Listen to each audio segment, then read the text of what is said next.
Hey guys, Chris the Midwest Bass Hunter. Today I'm going to show you guys how to cast a bait caster.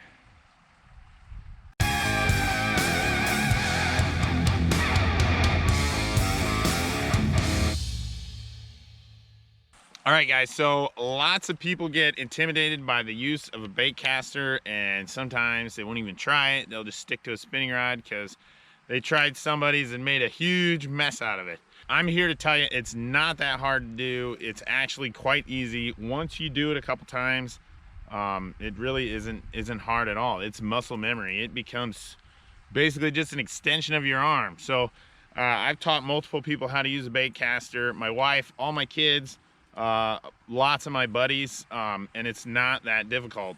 There's just a few things that you need to know to be able to do it right. First of all, when you're casting a bait caster, you don't need to whip it so hard.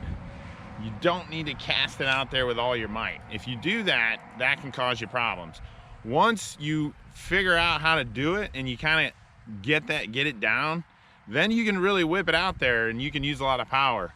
But when you're learning how, it's important that you don't try and cast it too hard. It's not that you won't be able to cast it far, but you don't want to cast it real hard. If you cast it real hard, it causes the spool to turn faster than the lines, then the bait is going out, and then it just winds up. It just causes a big old bird nest. So that's one thing. You just cast it easily. Don't try and whip it too hard. I'm gonna kind of attempt to show you guys on camera how to do this. So I have a Lew's, this is a Lew's BB1 speed spool. I'm going to show you guys with this today. And this is actually my spinnerbait rod. Well, I call it my spinnerbait rod, but I use it for stuff like this. This is a swim jig. Use it for swim jigs and chatterbaits as well. But so this rod is 6'10", and it's a medium action. It's not super heavy. Kind of a lighter rod, so it loads up a little bit better. But you know, this kind of applies to all different actions of rod. Unless it's like a really heavy rod, then sometimes that can be a little bit more different. So basically, when you cast with a bait caster, you have your bail right here. Like on a spinning rod, you open the bail and you put your finger on the line and kind of cast it out, let it loose with your finger. With this, you push this button, that line's falling, the bait's gonna fall. So your thumb on the spool is what is going to control that. So, and there's a couple of different adjustments on bait casters, different ones, different levels have different casting assists on them. This one, it doesn't have a whole lot. It has this tension brake. So with this, you tighten this up and then it won't fall at all. It's just like a friction brake. So if I loosen this, the more I loosen it, the more it'll begin to fall. There it starts to fall. So one of the key ways to adjust your reel is you drop that, you tighten this till it doesn't drop, and then you just loosen it just till it does. And if you can hit the ground without making a backlash, it didn't wind up, then that's a good starting point. So you can see it's gonna hit the ground and it's not really gonna cause any problems. Now I'll show you, I'll back it off one more and we'll see what it does. Oh yeah, so one little click caused that backlash. So that's probably the most important thing you can do right off the bat to adjust your reel. Backlashes aren't too scary either, you just kind of pull them out. So that's the basic adjustments on a bait caster. There are other adjustments. This reel has like centrifugal brakes inside. I'm not gonna get into those because that's not really beginner level stuff. For the beginner, this is your key right here. That is gonna be what really helps you. If you get that right, so that it just hits the ground, it doesn't create a backlash, then that's gonna work really well for you. The other thing is you can kind of change that depending on your bait. So this bait is like a 1/2 ounce. So if I was gonna use a lighter bait, I'd have to open that up a little bit more, or a heavier bait, I might have to tighten it down a little bit more. So just do it based on the bait. You always just do that little trick, drop the bait.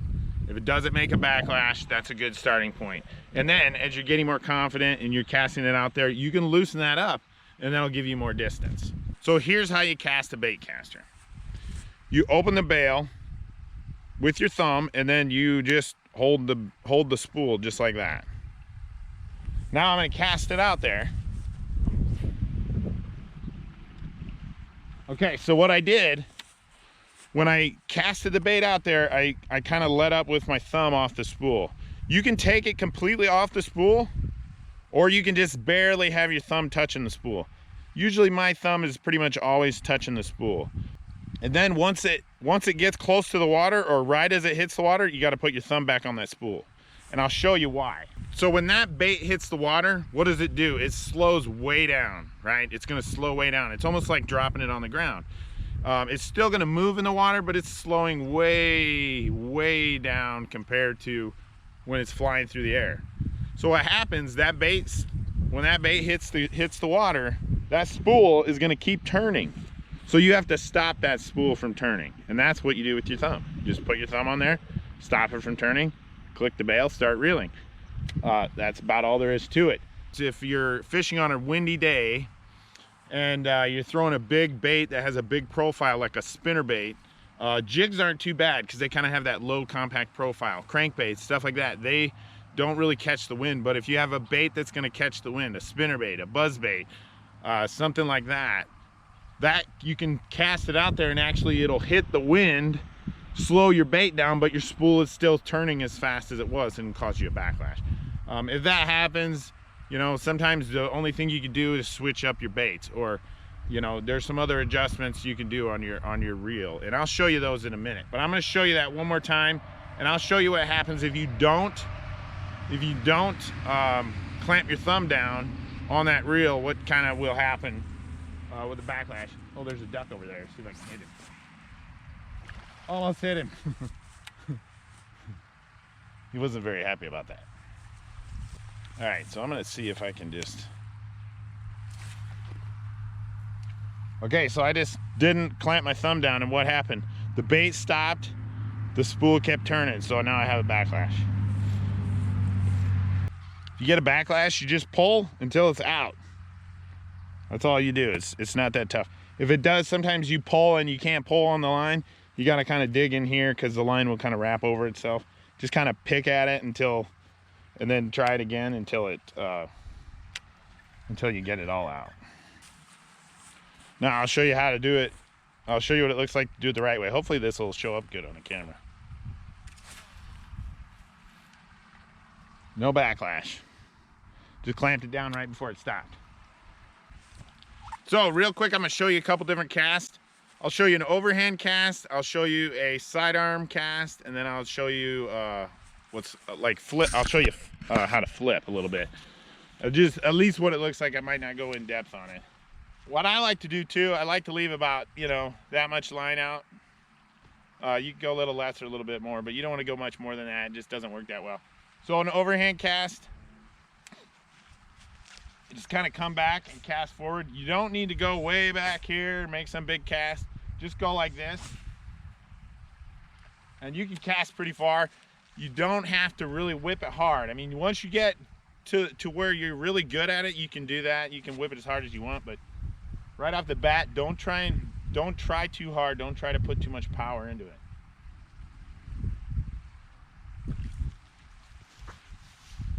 Okay, here's the sidearm cast. You know, it's not much different than any other fishing reel you might be using.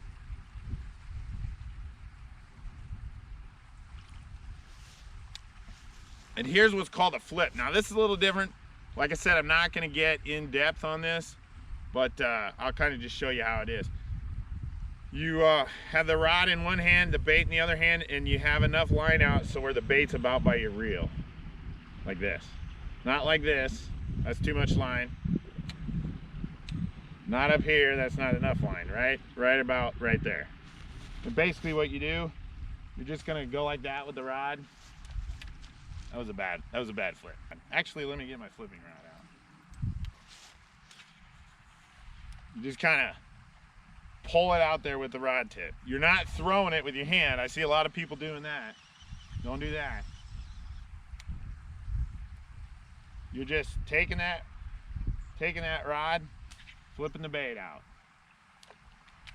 And this is a really effective way to cast when you're trying to like pitch to different targets and You know, it's not really something you'd use if you're just trying to cover water. Now, real quick, I was talking about some other adjustments.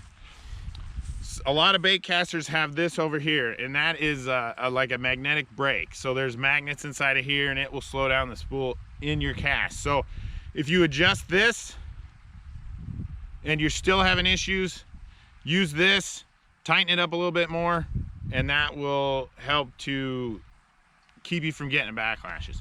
There's other types too. Like I said, there's a centrifugal brake inside a lot of these reels. I'm not really going to get into that today, but if you do have a reel like that, just read your owner's manual. It tells you exactly how to use it.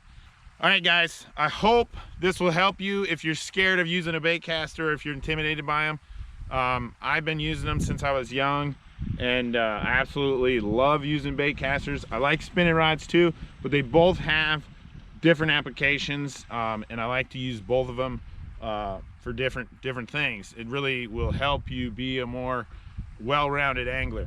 When I taught my kids how to use a bait caster, I actually took a 1/2 ounce rattle trap and I took the hooks off of it and I just had them cast in the yard, and they loved it. They had a lot of fun doing it. I just had them cast in the yard until they figured out how to do it without getting a backlash. They learned how to cast, they learned how to pick out backlashes. I also think that when you're starting out, for me, braided line is a little bit more forgiving, but it's a lot more expensive. So if you do mess it up and you have to cut it off, you can't get your backlash out, it's gonna cost more money. Some of the easiest line to start with though is 12-pound monofilament line. I always used Berkeley XL growing up, and that really worked, and it was pretty forgiving, and it's dirt cheap. So if you screw it all up, it doesn't cost but a couple bucks to re-spool your whole reel. So hopefully this video was helpful for you today. Hopefully it helps you get over your fears if you're scared of using a bait caster, or a little bit intimidated by it. So if you're new to my channel, make sure you subscribe, hit that little bell so you don't miss anything. And like always, guys, thanks for watching. We'll see you next time.